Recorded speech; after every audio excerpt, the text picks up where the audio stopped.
Sparks were flying at TPUSA's AmericaFest conference, not just because Grindr's servers got overloaded, but because you had attendees taking shots at one another as they gear up for 2028. Starting with Erika Kirk, the new CEO of TPUSA, saying that she supports JD Vance for a 2028 presidential run. We are going to get my husband's friend, JD Vance, elected for 48 and the most resounding way possible. But really what a lot of people focused on was the showdown between Tucker Carlson and Ben Shapiro, because those two have competing pushes for what the future of conservatism looks like in America. And so first up, you had Shapiro, whose general argument was that the conservative movement's just full of grifters. The future of this country, this amazing country, relies on the future of the conservative movement.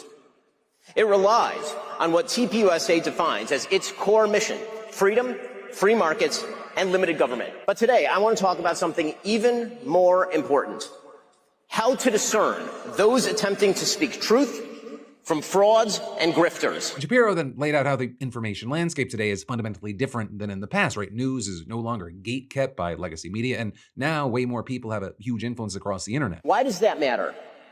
Well, because today the conservative movement is in serious danger. It is in danger, not just from a left that all too frequently excuses everything up to and including murder. The conservative movement is also in danger from charlatans who claim to speak in the name of principle, but actually traffic in conspiracism and dishonesty, who offer nothing but bile and despair, who seek to undermine fundamental principles of conservatism by championing enervation and grievance. These people are frauds, and they are grifters, and they do not deserve your time. And Shapiro then spent a lot of time laying out what he called the 5 duties that influential figures in the movement have. 1, truth, not being obscure and being clear about the truth, saying people should not say things like they shot Charlie without specifying whom we mean by they. And he used that as an opportunity to blast Candace Owens for all her conspiracies since Charlie Kirk's murder. If Candace Owens decides to spend every day since the murder of Charlie Kirk casting aspersions at TPUSA, and the people who work here, who worked with Charlie every single day, his best friends, to cast aspersions at Mikey McCoy and Andrew Colvin and Blake Neff and Tyler Boyer, and yes, at Erika Kirk, and to imply or outright claim complicity in a cover-up over Charlie's murder, to spew absolutely baseless trash implicating everyone from French intelligence to Mossad to members of TPUSA in Charlie's murder or a cover-up in that murder, then we, as people with a microphone, have a moral obligation to call that out by name. 2, influencers have a responsibility to speak on principle consistently, not let others slide because of personal feelings, i.e. Tucker Carlson and Megyn Kelly have either allegedly been silent about or justified Owens's conspiracies because they're friends with her. 3, a duty to take responsibility for what we say and do. And specifically, Shapiro feels that guests need to be properly interviewed, which, was a not-so-subtle jab at Tucker Carlson. So, for example, if you host a Hitler apologist, Nazi-loving, anti-American piece of refuse like Nick Fuentes, the Nick Fuentes who said that the Vice President of the United States is a, quote, fat gay race traitor married to a Jeet. The person who said that Charlie Kirk was a, quote, retarded idiot. The person who said, and pardon my language here, it's his quote, that he, quote, took Turning Point USA and fucked it, and that's why it's filled with groypers.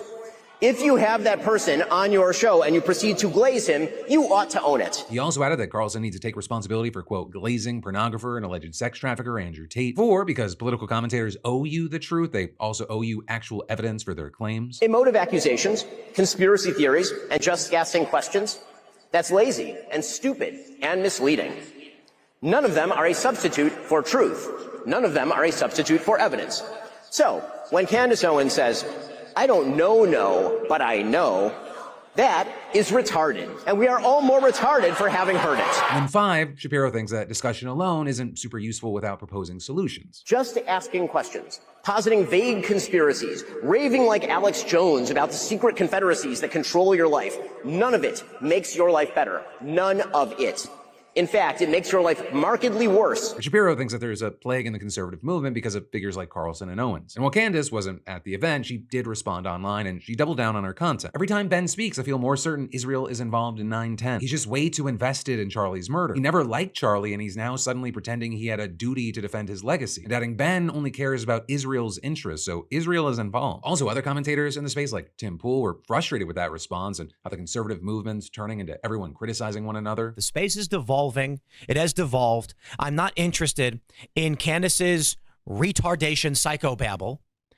If this is what the MAGA movement and the political movement on the right becomes, I am not interested, nor will I seek to in any way be involved with whatever any of that is. Right, and then you had Tucker Carlson able to more directly address Shapiro since he spoke not long after at TPUSA. And so Carlson then went on to say that platforming as a concept shouldn't really even be a thing, and that Kirk's entire message was to let people debate regardless of their views. But there, I'll say, kind of misses Shapiro's argument that Carlson doesn't debate these people, but largely just lets them speak. But Shapiro has actually consistently said you can have whoever on as long as you actually press them, right? You actually ask questions, you give pushback. But then as Carlson then continues to say that killing innocent people is always immoral and how there are alleged efforts by nations to spin those killings is necessary, to which Carlson responds, with many feeling like that comment was at least in part a jab against Shapiro, who has vocally supported Israel's actions in Gaza. Right, and then with all this, regarding the reaction we saw online, it very much reflected the rift that we've seen with these various conservative figures. Right, some saying, oh, Shapiro took Carlson down, others saying it was the other way around, people saying also that Shapiro attempted to cancel Tucker Carlson. And so all of this, it showed us not only are there competing visions for the future of the Republican Party, but this MAGA civil war really hasn't slowed down. And if anything, it appears that it's fracturing into even more factions. And while of course I'd love to know your thoughts, opinions, and reactions in those comments down below, and you should share to spread the word. Some other news you should know today: the U.S. Justice Department will not be releasing all of the Epstein files today, right, even though it's literally mandated by a law that was passed. Also, the suspect in the Brown University shooting was found dead. And as it turns out, he was an immigrant who went to Brown University 25 years ago, and he got here through the Diversity Lottery Immigrant Visa Program, a program that gives around 50,000 green cards per year to people from underrepresented countries after vetting them.